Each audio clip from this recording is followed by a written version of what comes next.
Assalamualaikum warahmatullahi wabarakatuh. Perkenalkan saya Naurah Dwi Zulmi selaku Accounting Administrator.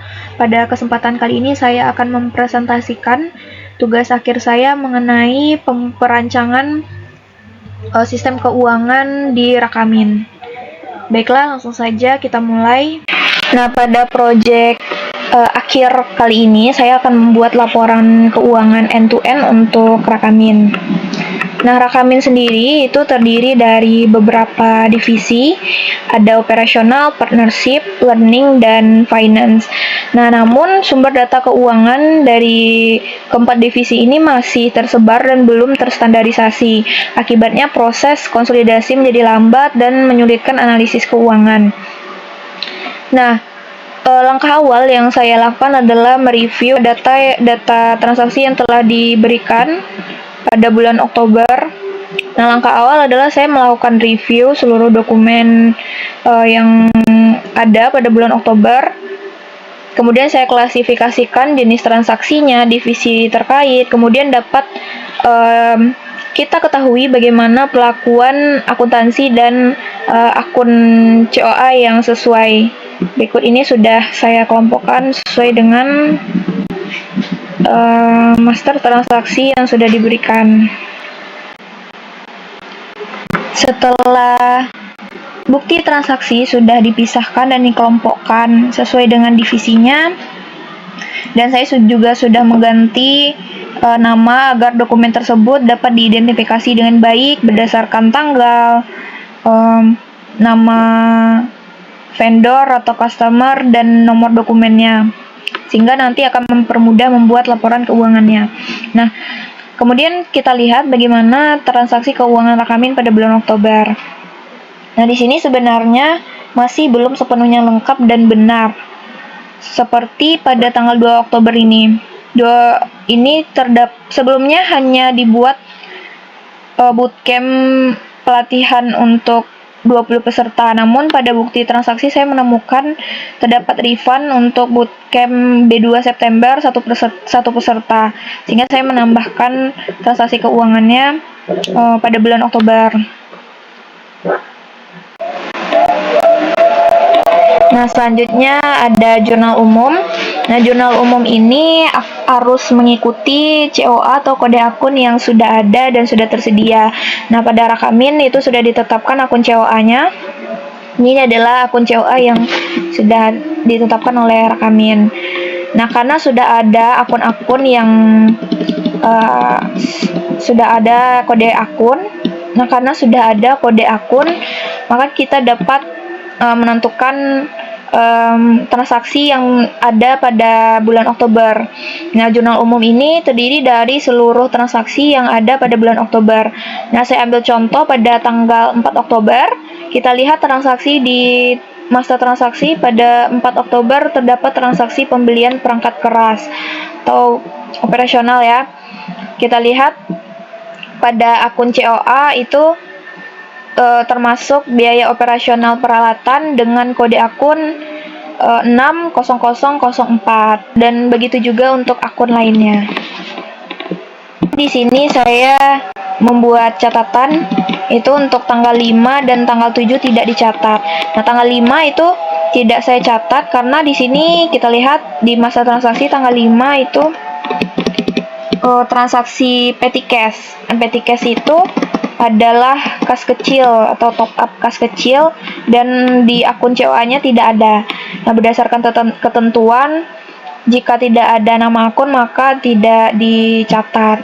Dan untuk tanggal 7 itu tidak dicatat karena kita lihat di masa transaksi pada tanggal 7 itu hanya kredit memo atau hanya pengingat bukti dokumen sudah berhasil pembayaran, sedangkan pembayarannya itu ada pada tanggal 2 Oktober, jadi tidak perlu dicatat tanggal 7.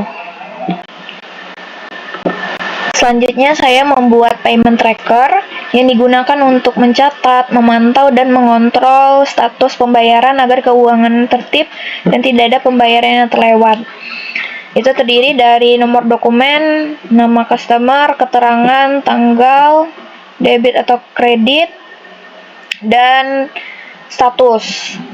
Nah, fungsi utama payment tracker ini juga fungsi utama payment tracker ini selain memantau status pembayaran, sini juga saya sudah otomatis membuat statusnya apakah sudah dibayar apa belum. Ini juga dapat mengontrol arus kas atau cash flow atau kas keluar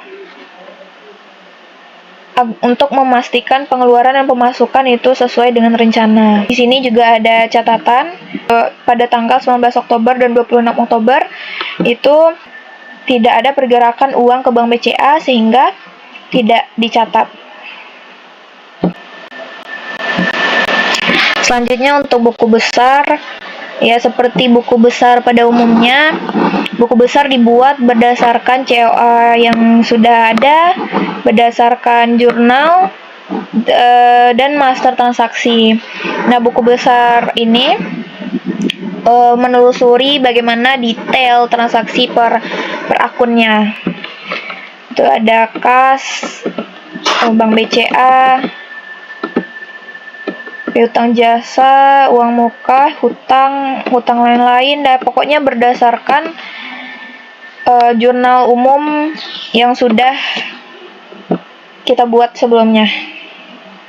Ini berdasarkan ini. Nah, berdasarkan akun yang ada.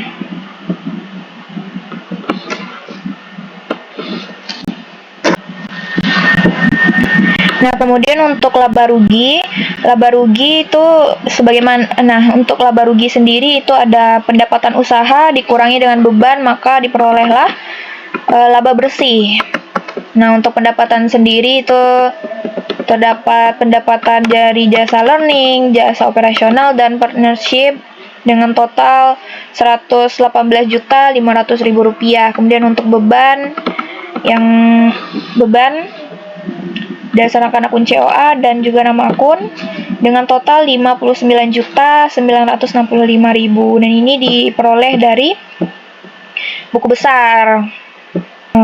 Hingga dapatlah laba bersih itu ada Rp58.535.000. Selanjutnya budget versus aktual. Pada laporan ini saya menyajikan budget versus aktual untuk biaya operasional per divisinya sebagai alat pengendalian biaya selama periode Oktober.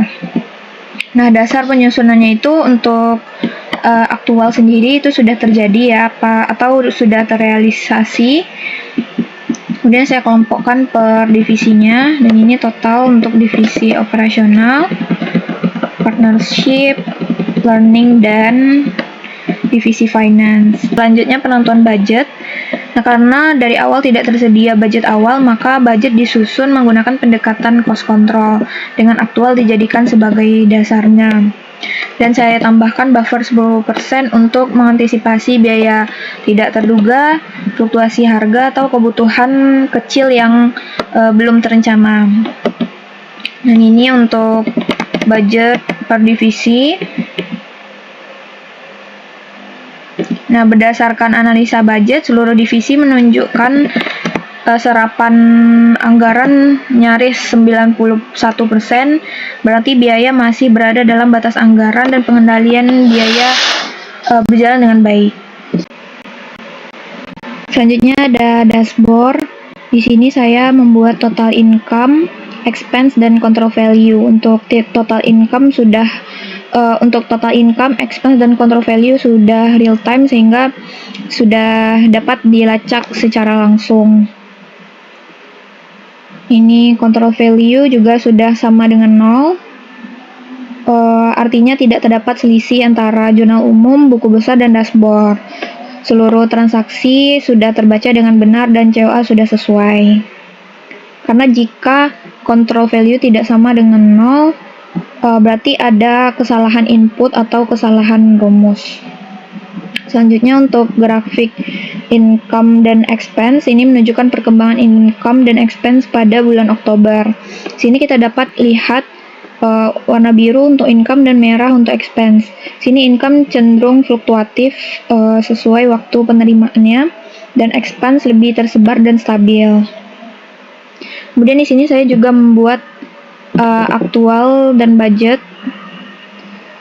Semua divisi memiliki aktual di bawah budget dan tidak ada divisi yang over budget. Ini menandakan cost control berjalan efektif. Nah, kesimpulannya, secara keseluruhan, dashboard KPI menunjukkan kondisi keuangan perusahaan yang baik dan pendapatan tercatat dengan baik, terkendali, dan sistem pencatatan sudah konsisten dan tervalidasi. Terima kasih atas perhatiannya. Assalamualaikum warahmatullahi wabarakatuh.